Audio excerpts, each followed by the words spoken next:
CFO Thought Leader is pleased to feature this episode of the Controllers Classified podcast, hosted by Eric Zhou, Chief Accounting Officer of Brex. Blockchain fundamentally is the reason why I got into this space, is because it's an exciting technology to have something, a ledger that's distributed and immutable. Accountants absolutely love controls. They like to, get supporting documentation, something that's substantive, that proves transactions that actually occurred. And to be able to have date, time, stamps, as well as the double-sided ledgering, that's all feasible and possible on the blockchain.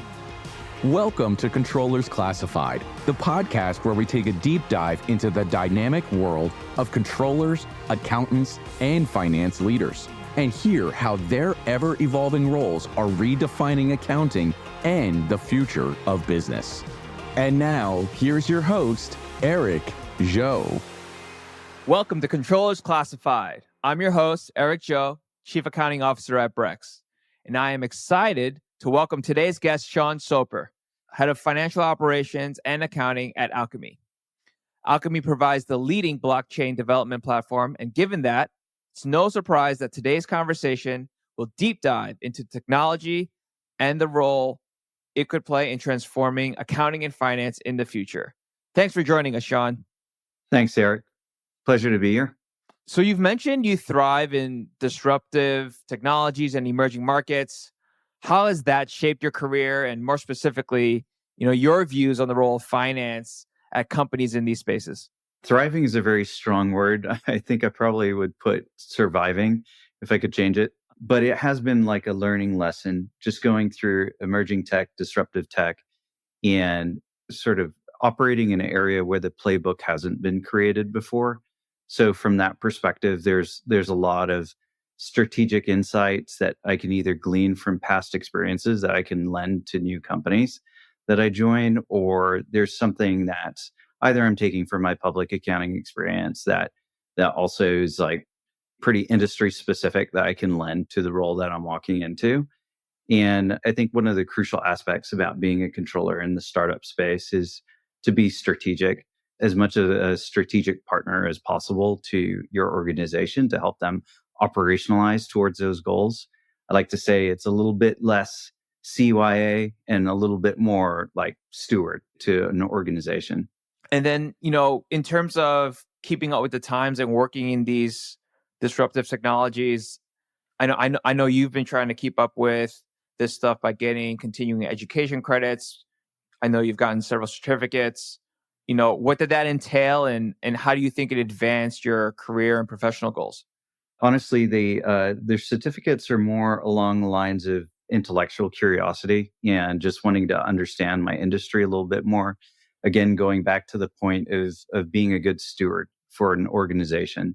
There's a lot of things that you can glean from industry-specific knowledge that can help lend towards like some of the accounting guidance that are already like pretty vanilla with prior experiences and cross industries. Like 842 at Sunrun, I understood the technology more such that the decentralized grid infrastructure and how project finance supported our monetization strategy would be crucial to like lending those incentive tax credits or SRECs towards operating and leasing models, which help define where they're going to be categorized on balance sheet. And so that's an example. The other example would be along the lines of getting the blockchain and cryptocurrency certificates at Alchemy during the time I was here. And that also just helped me understand crypto assets. What are the distinctions between stable coins or just regular crypto assets, as we know, as Bitcoin and Ethereum? And actually that helps lend towards accounting guidance from 606 for non-cash considerations, sort of how to treat revenue that's denominated in a crypto asset, and why I would prefer to have it be a stable coin as opposed to a crypto asset. I have one follow-up question on what you just said. You mentioned, 842 for our listeners out here that's the leasing standard that was released some years ago.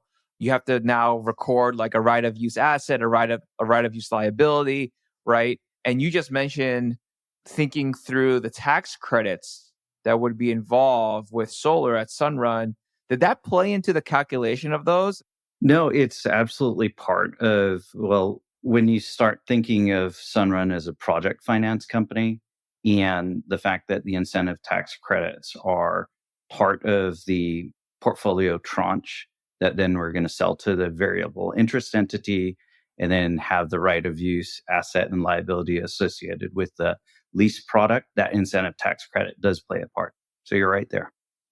Oh, interesting. And that's kind of like, I'm hopefully I'm not belaboring this point, but if I was renting out office space, but then I had a sublease, I know that sublease would be part of the general calculation of my master lease. In your case, it's just another cash flow. That those incentive tax credits then therefore have to be included for that as well. Oh, that's interesting.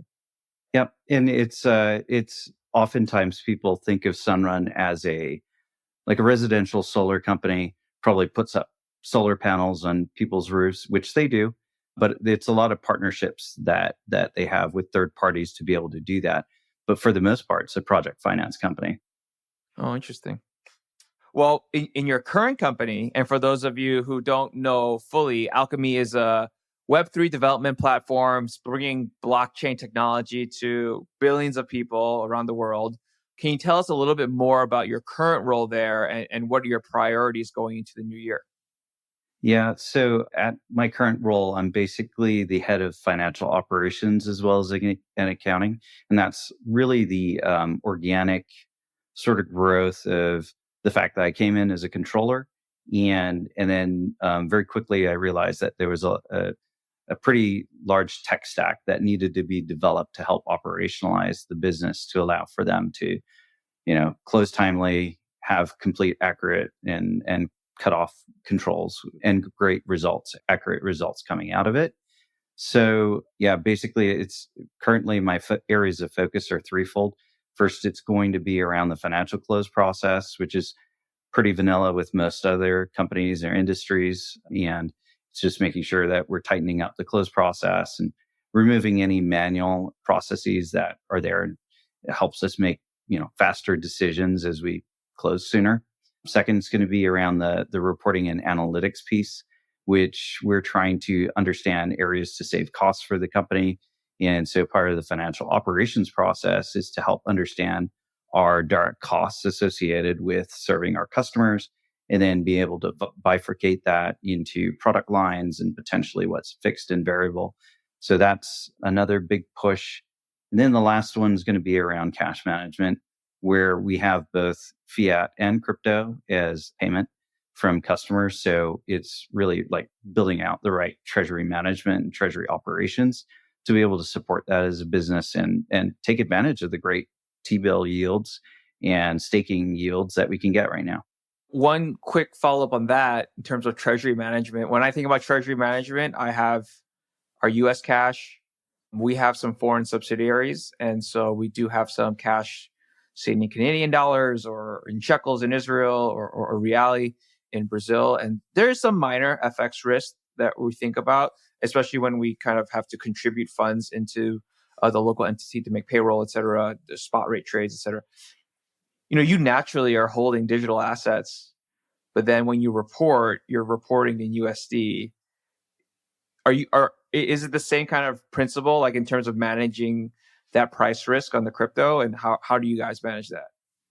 Yeah, we don't have like an OCI, and we're not doing any hedges relative to that. But what we do, to your point, is denominate in USD as a US GAAP company, and so we take price oracles that are basically best practices right now to take from CoinMarketCap and CoinGecko.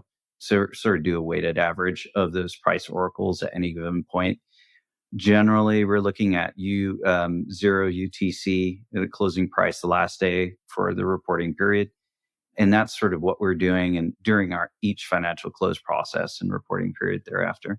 So going into kind of the state of the union for blockchain and Web3, one of the use cases related to blockchain was conducting transactions safely and securely.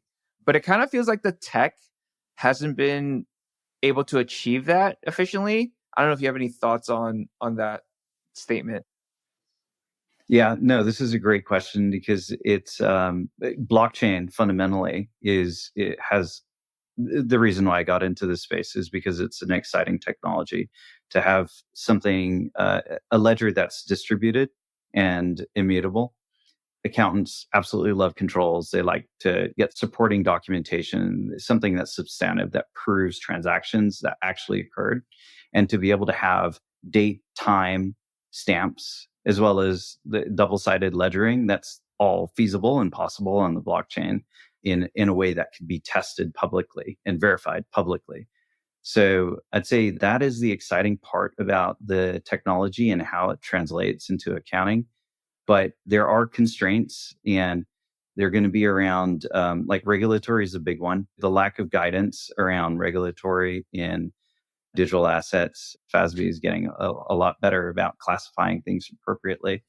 And yeah, basically, I'd say regulatory frameworks are a little lacking, as well as the technological constraints of the blockchain, as well as the infrastructure immaturity. That's sort of what's causing a lack of global or mass adoption, in my opinion. What about like the development of blockchains and where they're going, like in terms of scalability and things of that nature? Yeah, no, I think there's the development of blockchain. If I were to focus in a particular area, it'd be around the technological constraint that I was talking about. Some of them are known. Some people call it synonymously the blockchain trilemma. It's the struggle between the security, scalability, and centralization aspect of the blockchain. It's always fighting against those three different aspects of the blockchain. Whereas in some areas like Bitcoin is known for its strong security and decentralization, but it faces tons of scalability issues, and we see that in latent transactions, high cost of those transactions. It's not really feasible to do mass small transactions that you'd see at point of sale machine because it's a lack of scale. But you may see something like a layer 2, which is effectively a side chain to like an Ethereum chain that allows off-chain computations to be done, and it makes it cheaper, faster, and more efficient. Then that would be something that would be more akin to point of sale transactions. So I could see that in the future supporting retail and having more adoption globally. Are these really kind of like trade-offs that developers or designers have to make when creating a blockchain system? That's the current constraint. You make it sound like you call it a trilemma. What that tells me is I can't actually have it all potentially, or like there needs to be further development or appendages to an existing blockchain to make it happen. Precisely. That's what makes it pretty dubious, and like, if in my opinion, is what's causing the lack of adoption. To the extent the trilemma gets solved, I imagine that's going to happen. It's probably going to happen pretty soon. And like I mentioned, the layer 2 scaling solutions are already available today, and they're hitting pretty massive scale at this point. I got to tell you a story just from our end. So I've been at Brex for 5 years. We've been a corporate card issuer since the beginning. That's our main line of business. And so when you talk about payment systems, right? We're on the MasterCard network. We also we have some Visas out there, but mainly on the MasterCard network.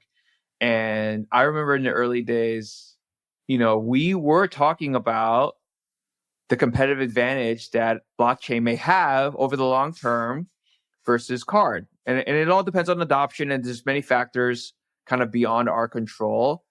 But the one thing that brought us back to, no, cards is a good bet.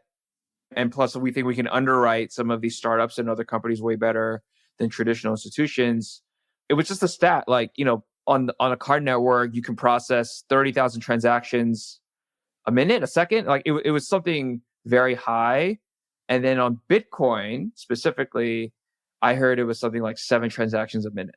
So when you think about payments, going back to scalability and things like that, that's obviously very important. Like you can't have Bitcoin promulgated throughout the masses for consumers if you're waiting on a coffee at Starbucks and it takes like 30 seconds for that charge to Right. go through, right? Yeah. Like that doesn't have that. It just doesn't work for Starbucks. Like, so where is that tech? You're saying that tech for payments is going to be better because of that layer 2 you just mentioned. Right. Is that, and that's the, I'm guessing that's the goal, is to get more transactions per minute for these coins. Absolutely. To make it feasible. And different networks have technology that facilitate their scale, decentralization, security aspects. And some are going to be more hardware heavy than others. Like Solana is going to be a more hardware heavy network protocol. But when you today, if one were to make a point of sale transaction in Solana, it would clear within seconds, and very, very different from like Bitcoin. But it's an entirely different L1 chain, but it's built for speed of transactions in mind from the onset. So Bitcoin, on the other hand, was more designed for a store of value as opposed to like a payments remittance chain. So I think there's going to be different use cases for different chains in the future, and there's going to be, everything covering the gamut from our, financial systems, financial services, payment rails, and then potentially ERP. Being able to have a private or public blockchain that can have all the transactions in there and just be a recording device as opposed to payment remittance. The stable coins are also great because they are on different chains. They could exist on Solana and Ethereum, but they allow for us to be able to hedge to the USD and basically hedge against any price volatility that you would see in Solana or Ethereum, say. And then tell me about kind of like, your Web3 company.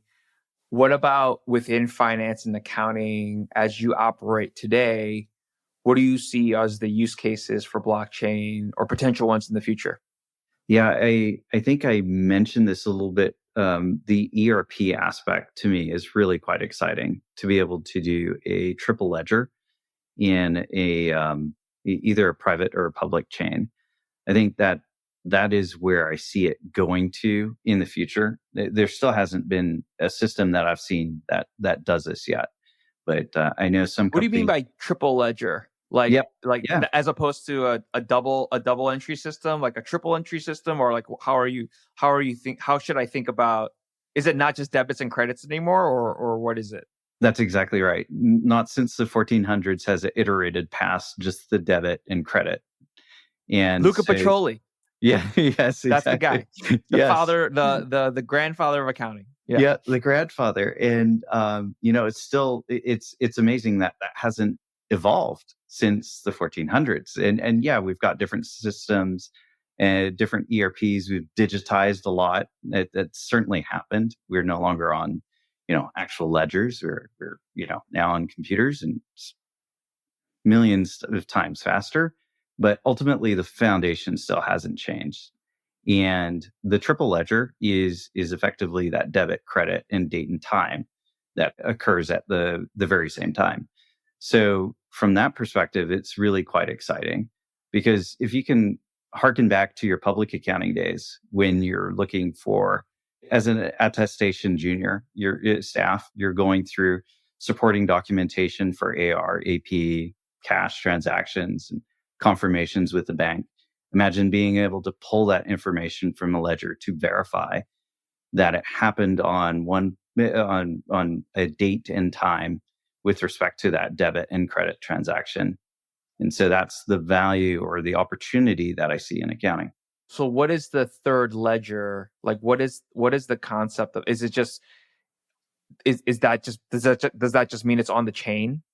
That's the third place that you can kind of verify the records of a company against, versus potentially going through the rigmarole of the auto request list, et cetera. You have access to that blockchain to kind of verify on your own without necessarily bothering the client, quote unquote. Precisely. Instead of going I remember it's always, you got to go with a third party agreement outside of the control of the attestation client. And so, you're basically going to third party documentation, which is a distributed and immutable ledger, to be able to verify the transaction. How close do you think we are? Very, very far. It is. I wish I could say. So that NetSuite's going to stay in business. Yes. Yeah. There's still a lot of development work to be done, and there's I'm sure not every company wants their cash balance available for someone to verify, and so whether it's a private company or a public company, I just don't think that's good practice. So there's other technologies like zero knowledge proof, zero knowledge protocols that allow for private chain transactions for certain sensitive or confidential transactions on the chain. So that's an advent that could help with some of that. And then you can also have public chains which are available right now. So putting it together in a way that kind of works really well and is built for scale and is also really fast, efficient, and cheap to use, I think that's hasn't been created yet. One of the developments that I'm aware of in kind of the digital assets space or the crypto asset space recently is some new guidance that the FASB released related to the fair value accounting of crypto. And so, where do you see regulation going from here? And what about other accounting considerations for digital assets and Web3 in general? Maybe you can even go over for our audience what the new standards are for fair value. Yeah, sure. I think first it's a good call out to say that FASB regulators are getting more educated about blockchain and appropriately trying to carve them out from the regular ASU of 350 of like goodwill, intangible, indefinite life intangibles to something in its own class. And so I think I would be remiss if I didn't bring up this is a great step in the right direction. But in general, the TLDR is that it's a symmetric shift from the lower cost of market impairment model, which they previously had, to more the fair value measurement. And I think from there, it's going to be quite interesting to see how other companies that are not in the crypto space actually want to hold digital assets, because now it's got fair value treatment and fair value measurement. And I think greater adoption can be had in moving in this direction. But yeah, generally, it's giving the assets their own place on the balance sheet and giving a more precise, transparent way to show what's happening with those assets. It's also a good call out that it's only for some crypto assets, as it's mainly for those that meet the definition of an intangible assets, which are fungible, not issued by the reporting entity, and don't have contractual enforceable rights. So that's not going to be an NFT or tokenized asset, or even stablecoin for that matter. It falls out of that scope, but rather something like Ethereum or Bitcoin is going to definitely fall in that scope, provided it's not issued by the reporting entity. Let me take a step back and try to reiterate what you just said, because I want to understand. Ethereum, Bitcoin, there's other currencies like cryptocurrencies that we talk about. Those are the kinds of assets that the standard applies to. But an NFT or some piece of digital art, like those monkeys that I see everywhere, those chimps with the weird art and all that, that's still that's still 350. Like you have to still hold it at lower of cost or market, so to speak, right? Like For that's now. not something you can measure at fair value period to period and get a mark to market. Is that the right way to think about it? That is the right way to think about it. And to your question earlier about where do I see the guidance going from here, it's the first step. And then I think creating, sub asset classes under, crypto assets, and have the definitions and the guidance and rulings around that be even more distilled and better thought through is where we're going to go from here. But it's a good first step. I mean, it kind of makes sense in terms of other financial assets. Like, you have assets that are more liquid, that are more easily quoted, and or you have similarly priced assets, and we define them on the fair value hierarchy when you're going through your measurement exercise as level 1, level 2. But then you have your more opaque, financial assets, whether it's an investment in a private company or something else, right? And you might do your best to hold it at fair value or come up with a fair value, but sometimes it is just lower of cost or market, given and if no idea what the market is, sometimes it is just cost. So I think that makes sense. Yeah. Exactly. Yeah. There's no principal market being defined for these NFTs, so it's really hard to say. In what do they say in art? It's like in the eye of the beholder.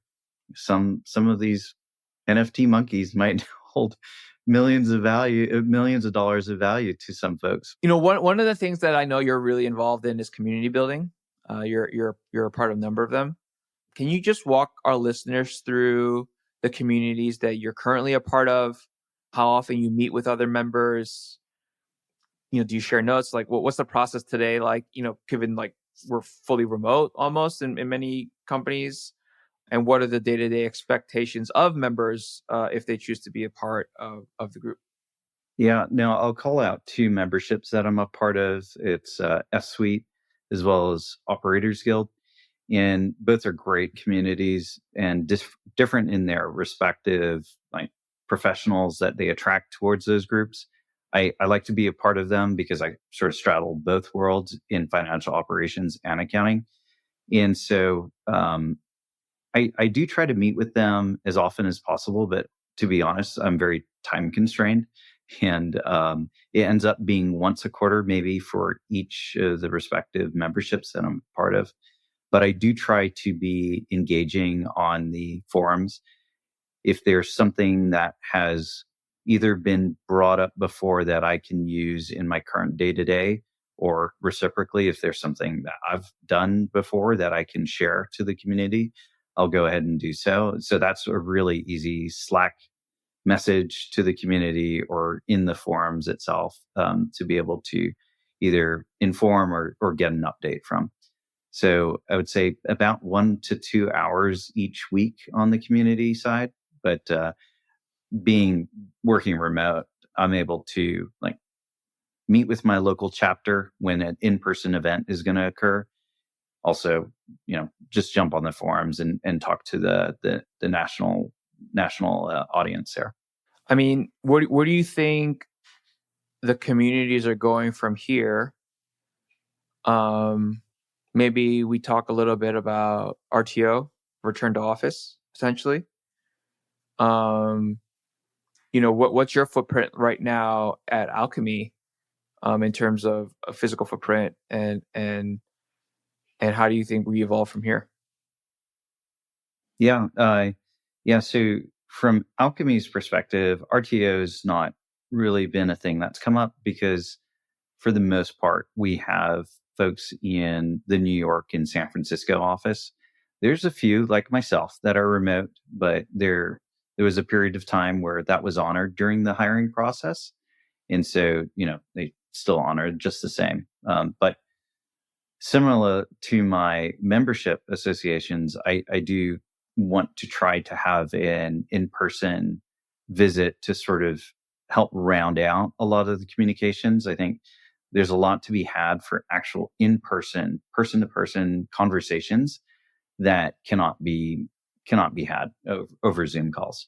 And so, I do try to be out to Alchemy at least once a month, whether it's New York or San Francisco. So I actually try to oscillate between East Coast to West Coast as much as possible.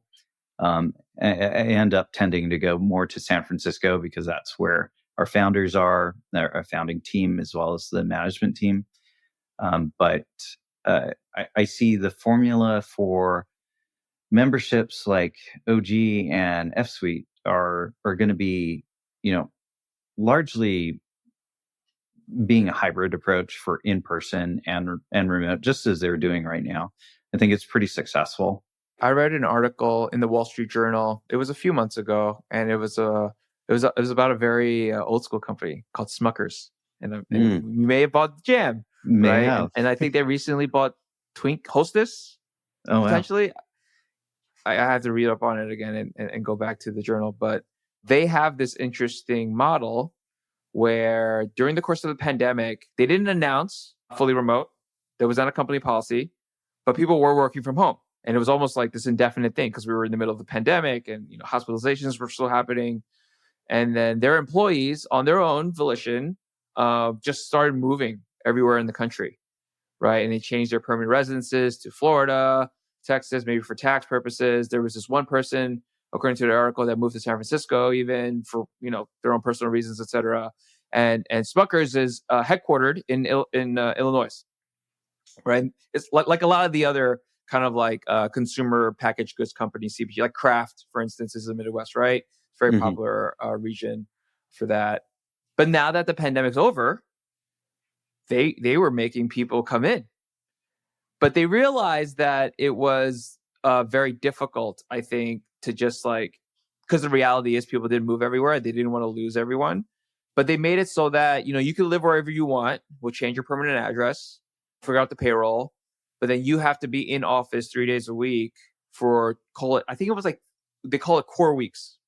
So there's 2 weeks or 3 weeks every month where it's dedicated project time, it's planning time for the upcoming quarter, it's product development for new, placements of their goods in supermarket shelves or whatever, sales cycles. And people came. They came on their own dime. Oh, wow. Apparently they got together and it was successful enough that they could coordinate an acquisition of Hostess. I don't know, you're traveling to New York and San Francisco. Do you think this is going to happen for the whole company? Now, I don't know where all your employees are around the country, but do you think eventually it'll go back to this place where you got to just be in there three days a week? Certainly if you're in the kind of senior management ranks. Yeah, no, it's interesting because my team my direct reports are split between New York and San Francisco. So it'd behoove me to be at one location and to not manage the team in the other. And it's also interesting, just being central standard as I am now, that I can, move up a couple of hours in my schedule to be able to accommodate California, and then also be earlier for New York.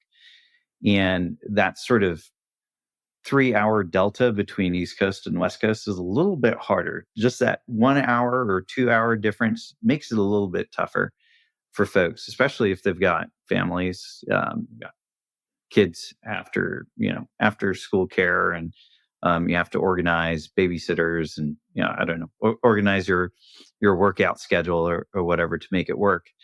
And so I don't know what the answer is, Eric, as far as what is the best approach. But what I do know for myself is that I am most comfortable with coming in for a week, a month.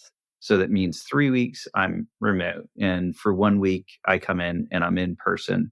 I'm attending all the cultural events, the in-person meetings, and the all hands. It's everything, as if I were there the entire time. And I find that to be a good balance of the two. Are those visits more curated for you than they would have been if, let's say, you were just going to the office every day? Yeah, no, they're not more curated for me. If the questions around have folks done something to accommodate for my attendance there? Maybe not curated for you from other folks accommodating, but do you try to get as many in-person meetings, collaboration sessions as possible? Yes. I come into the office. So we have an office in San Francisco. I live in Davis, by Sacramento. I go in every Wednesday. Sometimes it's a 2-hour drive, but I make it in. And that day is the day I do kind of all my important, as many important meetings that I can have in person as possible. Yep. Right. So I try to maximize that day. And frankly, it's been a little bit more organized for me versus I just have that day and I tell everyone it's that day, and I get a lot out of it. Yeah. Versus spreading it out across a week sometimes. Yeah, no, it's great. I do all my in-person one-on-ones during that week that I'm in there, and in just whatever other cross-functional meetings that I can possibly get. It is, to your point, like curated by me to make sure that I've got enough face time during that week.